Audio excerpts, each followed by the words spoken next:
In the city of San Antonio, if you ever come out here, the city is very infamous for the Riverwalk that's out in downtown. I've been living in San Antonio for over a decade, gone out to the Riverwalk many times.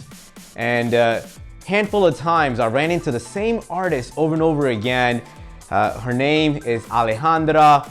She does a bunch of different artworks, picture frames, and a lot of different things. But one of the things that she always puts out as a local artist is coasters, very simple coasters. And not only does she have like 3, 5, 7, or 10 different kind, but she's got a lot of them. One of the times as I was out there at Riverwalk, looking at the coasters, just like this concept just shot out to me when I saw a bunch of coasters, and it kind of started clicking to me on the different characteristics, the different personalities or mindsets that we have as an entrepreneur. So I started just grabbing whatever it is that kind of felt right to me, that hey, as an entrepreneur, this is who I am, or this is what I do. So I've got a handful of them that I'm gonna go over here today, not in any kind of particular order of importance or anything, just very simple, what I think, who we are as an entrepreneur. Architect. I remember, in fact, being in 5th grade or 6th grade, I even wrote a paper that was like 6 pages long. I even typed it out, and I talked about how I wanted to be an architect, to like, you know, build buildings. When you think of an architect, you think of buildings. But as time has progressed, nowhere near an architect. But as an entrepreneur, I definitely feel that every day, every week, month, year, I'm always building on the business. So to me, as an entrepreneur, one of the things we are is simply an architect. We are building things. Maybe not buildings itself, but the organization, the product, the service, the concept, whatever it is. To me, we are an architect. This is simply put, being a boss. At the end of the day, everyone's looking at us to be the one to make the decision, to be the one that has a final word and say into it. And that's huge. As an entrepreneur, you do have to be the boss. And a lot of times there is this negative connotation that's associated with being a boss. To me, it's all positive. Being a boss to me means that, hey, I've got the ability to make a decision, whether it goes in a favorable direction or it turns out to be a crap of an idea, or the decision was just like terrible. At least I made the decision. That's a huge thing that counts. It's a huge characteristic. Another one is being a salesperson.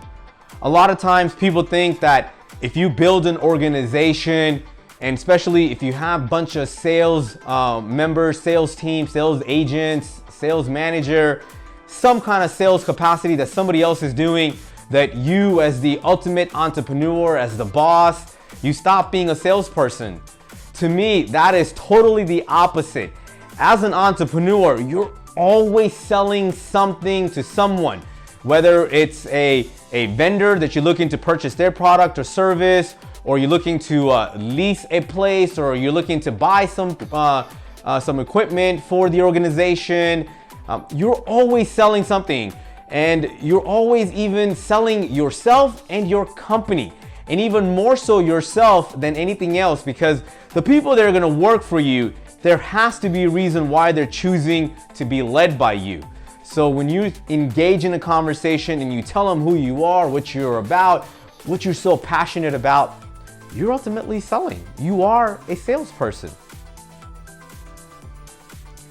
And when we speak of a sales team, a sales environment, having a sales crew, whether it's just 1, 2, 30, 50, 100, or 1,000, regardless of how big your organization is, you're always gonna be the ultimate teacher.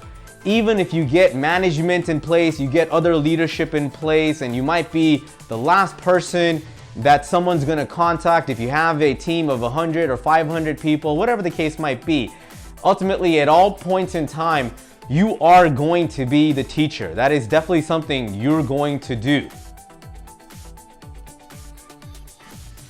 And when you do have a team that's, again, whether 2, 5, 7, 10, 50, 100, 500, 1,000, 10,000 people, however big it is, to me, you are a theater director. You're the one that's kind of like directing everyone on the stage, getting them to do whatever it is, whether it's like on the stage where the audience, the customers can see it, or it's something behind the scenes that nobody ever has any clue about. You are a theater director and everyone's counting on you to lead them. Imagine how unsuccessful a production would be if there was no theater director directing all the different people in terms of what they need to do to be successful at their position. Another important aspect of being an entrepreneur is simply understanding finances, how money works in terms of whether you're borrowing money or you're paying your bills or money that's coming in through the door, business line of credit, whatever it might be. You have to understand some kind of math. You have to be able to look at numbers or be able to go to an accountant or a business consultant or somebody who can point you in the right directions, but you have to be able to have some kind of understanding or knowledge of money, of finances. And lastly, but not the least, you are a businessman. You have to make sure that your organization stays profitable at all times. Because if the business is not profitable, the business is done and you're done. The employees, the team, the customers, whoever it is that you're servicing and catering, it doesn't matter anymore. So at the end of the day, being an entrepreneur is also being a successful businessman or a businesswoman.